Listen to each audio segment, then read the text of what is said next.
Hello दोस्तों, कैसे हैं आप सब। मुझे उम्मीद है कि आप सब मस्त होंगे, सुरक्षित होंगे और स्वस्थ होंगे। मैं अपने वारदात तक के एक नए एपिसोड में आप लोगों को आज जो सुनाने जा रहा हूं वह एक सच्ची घटना है 14 साल की मासूम बच्ची की। वह बच्ची जो यह भी नहीं समझ पाती थी कि आखिरकार उसे किसके ऊपर विश्वास करना है और किसके ऊपर नहीं।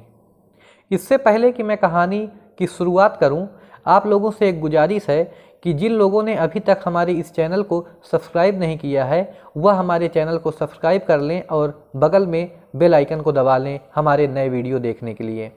नवंबर 2019 की बात है। एक 14 साल की मासूम बच्ची जो कि अपने भाई और माता पिता के साथ अपने गांव जाती है दिल्ली से। वह गांव में कुछ दिन अपना समय बिताते हैं और उसके बाद एक दिन उसके माता पिता उससे कहते हैं कि तुम अब दिल्ली अपने बड़े भाई के साथ चलो और हम 2 या 4 दिन में यहाँ का काम ख़त्म करके वापस आते हैं। वह लड़की माता पिता की बात को मानती है और अपने बड़े भाई के साथ बस में बैठ करके दिल्ली की ओर निकल लेती है। वह दोनों जब बस में सफ़र कर रहे थे तभी उसके भाई को अचानक से बस में आँख लग जाती है और वह बस में ही सो जाता है।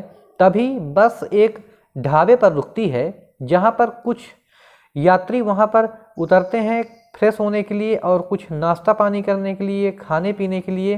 तो वह बच्ची सबको देखती है, उसको यह लगता है कि वह भी यहाँ पर बाथरूम कर ले। वह बच्ची बस से उतर जाती है और जब वॉशरूम जाती है तो वहाँ पर उसे कुछ समय लग जाता है और जब वापस आती है तो देखती है कि उस ढाबे पर अब वह बस है ही नहीं जिस पर उसका भाई था। वह पहले इधर उधर काफ़ी लोगों से पूछती है कि जिस पर उसका भाई था वह बस कहाँ गई, तो लोगों ने बताया कि वह बस तो यहाँ से चली गई है।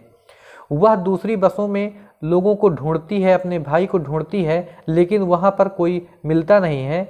उसके बाद वह किसी बस में सवार होकर के दिल्ली की ओर जाने के लिए सोच ही रही थी, तभी वहाँ पर खड़ी 2 महिलाएं उस लड़की को अकेला देखती हैं और उस लड़की की तरफ आती हैं और उससे पूछती हैं कि आखिरकार क्या हो गया है, तुम यहाँ पर अकेले क्यों खड़ी हो और रो क्यों रही हो।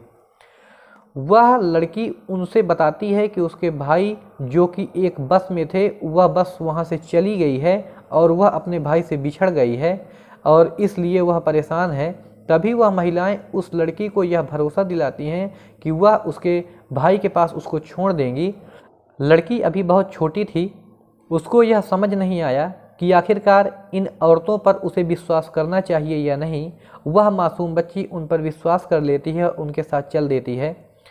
वह कुछ ही देर के बाद उनकी गाड़ी पर अचानक से बेहोश हो जाती है और उसे कुछ याद नहीं रहता है। जब उसकी आंख कुछ समय के बाद खुलती है तो वह देखती है कि वह एक कमरे में बंद है। वह चीखती है, चिल्लाती है, परेशान होती है, लेकिन उसकी कोई बात सुनता नहीं। अचानक से उसके पास एक व्यक्ति आता है, उसे कुछ नशीला पदार्थ देता है। नशीला पदार्थ देने के बाद वह व्यक्ति उसके साथ कुछ ना कुछ गलत करने की कोशिश करता है और उसके साथ हैवानियत करता है। वह लड़की परेशान होती है, उसका विरोध करने की कोशिश करती है, लेकिन वह आधे बेहोशी हालत में थी और आधा होश में थी, तो वह उसका ठीक से विरोध भी नहीं कर पा रही थी। कुछ समय के बाद कोई उसके पास फिर से आता है और उसे खाना देता है क्योंकि उस लड़की को जिंदा भी रखना था। और अगले दिन फिर से एक नया व्यक्ति आता है और उसे कुछ नशीला पदार्थ देता है और लड़की फिर से बेहोश हो जाती है और उसके साथ फिर से कुछ ना कुछ गलत काम करता है और उसके साथ हैवानियत करता है। यह लड़की समझ नहीं पा रही थी कि आखिरकार उसके साथ हो क्या रहा है। यह सिलसिला इसी तरीके से जारी रहता है और धीरे धीरे 2 साल निकल जाते हैं। लड़की अब बड़ी हो चुकी थी, उसको साफ साफ समझ में आने लगा था कि आखिरकार उसके साथ हो क्या रहा है। वह पहले उस औरत का भरोसा जीतने की कोशिश करती है जिसने उस लड़की को इस नर्क में ढकेला था। वह पहले उसका भरोसा जीतती है और उसके बाद उसके मोबाइल फ़ोन को भी धीरे धीरे यूज करने लगती है। वह अपने पूरे दास्तान को एक वीडियो पर कैद करती है, अपने सारे जो उसके साथ हैवानियत हुई थी उसको बताती है और उस वीडियो को सोशल मीडिया पर वायरल कर देती है।